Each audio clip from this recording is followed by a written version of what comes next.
There are people who walk through life as if nothing can touch them. Their laugh comes easy, their posture is relaxed. Their words slide over sharp topics with a practiced ease that makes it seem as though nothing cuts too deep. They make jokes when others would go quiet. They shrugged when others would break. They move as though their heart has grown a layer of glass that nothing can crack. To those around them, they seem unbothered, untouchable, emotionally fireproof. But beneath that surface lives a softer reality, a quiet ache that never finds language. They are not unhurt. They are They have simply learned to turn every wound into a performance of strength, to act as though nothing gets in, because letting something in once cost more than they could bear. This is the story of those who pretend they are impossible to hurt, and the hidden pain that lives beneath their convincing smile. The performance of INVI and Sibyllite often begins so subtly that no one notices, not even the person living inside it. At first, it is just a decision to take things lightly, to laugh off the comment that stings, to brush away the disappointment as if it barely landed, to say it is fine when something clearly is not. People see this and call it resilience. They admire how nothing seems to affect you. Friends say you are strong. They say you are chill. They say they wish they could be like you, unbothered by what hurts everyone else. You hear their words and, slowly, a role begins to form. You become the one who does not take things personally, the one who is always okay, the one who never gets offended, the one who laughs instead of confronts, the one who takes the sharp edge of a joke and turns it into a bit everyone can laugh at. When someone cancels on you, you say it is no problem. When someone forgets to include you, you say you did not even notice. When someone crosses a boundary, you say you are not that sensitive. It is not that you do not feel the cut. It is that you have learned to cover it quickly, before anyone can see the wound forming. So you deflect, you minimize, you change the subject. You become an expert at turning hurt into humor. People begin to rely on this. They tease you harder because you can take it. They lean on you more because you never seem to break. They confess their guilt about how they treated you. But it is always followed by the same reassurance from your lips.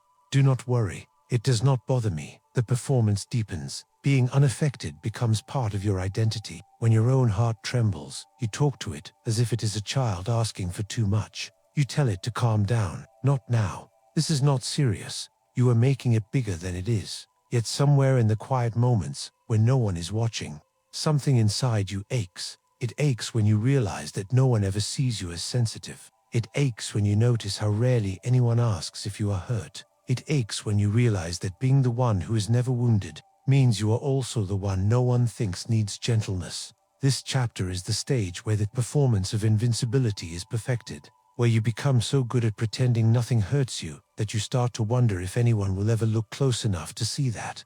All along, it did. Where the armor BGA and no one is born pretending to be unhurt. The armor has a history. It begins in rooms that felt too sharp for softness. Perhaps you were once a child whose tears were met with impatience. Maybe you cried and heard someone sigh with frustration instead of holding you. Maybe you tried to express confusion or fear and were told to be strong, to grow up, to stop making things difficult. You might have had a parent or caregiver whose own pain filled the room. They were overwhelmed, fragile, exhausted. Their emotions took up so much space that yours had nowhere to land. You learned quickly that bringing your hurt into the room only added weight to a life already buckling. So you found another way. You turned your hurt into silence. You turned your confusion into jokes. You turned your need into self-sufficiency. Somewhere along the way, you discovered that when you acted unbothered, the room relaxed. When you brushed off the comment, the tension fell. When you swallowed your tears and smiled anyway, the people around you praised your maturity. You are so strong. You handle everything so well. You do not let anything get to you. What sounded like compliments were, in truth, instructions. Instructions that taught you which version of yourself was easiest for others to live with. You realized that your softness made people uncomfortable. Your pain made them defensive. Your questions made them irritated. But your invincibility made them proud. So you adapted it. Did not happen all at once. It happened in thousands of small choices. Choosing not to cry. Choosing not to speak. Choosing not to say that what they just did hurt. Choosing to appear fine. Again and again and again. Until the performance felt like the only safe way to exist. By adolescence, you were already the strong one. The one who handled bad news with composure. The the one who took the joke further than anyone else, just to prove you were not fragile, the one who comforted others after they hurt you, telling them it was nothing, easing their guilt while your own pain remained unheld. The armor began as protection, not from the world itself, but from the feeling of being too much for the world, too sensitive, too emotional, too easily wounded, so you taught yourself to be impossible to hurt, not because you were, but because you were hurt so deeply once that you promised yourself you would never feel that exposed again. The psychology of emotional RMR beneath the performance lives a nervous system that has learned to survive through distance. When a person pretends they are impossible to hurt, the mind and body are working together in a complex set of defenses. These defenses do not mean they feel less. They mean they have become skilled at not showing what they feel, sometimes even to themselves. One of the central forces at play is emotional suppression. Feelings of hurt, shame, or sadness rise up, but instead of being expressed, they are pushed down. The brain reroutes attention away from the pain. Thoughts shift quickly. Humor appears. Distraction arrives. The body learns that showing hurt leads to discomfort, conflict, or dismissal. So it adapts. Heart rate steady. Face relaxes. Voice stays calm. To the outside world, it looks like nothing significant happened. Inside, the emotion sits beneath the surface, unprocessed and alone. Another psychological pattern involved is instead of feeling the wound, the mind begins to explain it. They were just joking. It is not a big deal. Everyone goes through worse. This explanation creates distance. It allows the person to stand outside their own experience, treating it as a story rather than a sensation. It is safer to analyze pain than to feel it. Over time, the brain also builds cognitive skimmers beliefs about the self and the world. One of the most common in people who pretend they are impossible to hurt is this: if I show pain, I will lose respect, love, or safety. Another belief often grows beside it: if I stay untouched, I cannot be rejected. These beliefs drive behavior in subtle ways. When someone says something cruel, the hurt person smiles instead of speaking up. When a relationship disappoints them, they act indifferent rather than admitting sadness. When they are left out, they pretend they never expected to be included in the first place. The nervous system, especially in those with histories of emotional neglect or invalidation, may also use dissociation to cope. The person does not fully leave their body, but part of them steps back. They become slightly removed from their own experience, present, yet not fully there. They feel the sting, but as if through glass. To others, this looks like strength, calm under pressure, thick skin, emotional maturity. In truth, it is armor. The psychology of this armor is both protective and costly. It keeps the person from collapsing under old vulnerabilities, but it also keeps them from being fully present in relationships, from receiving genuine comfort, from admitting, even in private, how much something actually hurt. The human mind can make almost anything look like a choice, even when, beneath the layers, it was once a desperate adaptation. When numbness starts to AQRT, there comes a point when the very thing that once kept you safe begins to ache in its own way. At first, pretending to be unhurt feels powerful. You feel untouchable, above the drama, immune to the chaos. There is a strange relief in not reacting, in not letting anyone see your soft spots. But over time, the numbness that once felt like peace begins to feel like distance. You notice it in small ways. Someone makes a comment that should hurt, and you feel nothing, not because it was kind, but because your heart did not even wake up enough to react. Someone apologizes for something they did to you, and you respond automatically. It is fine.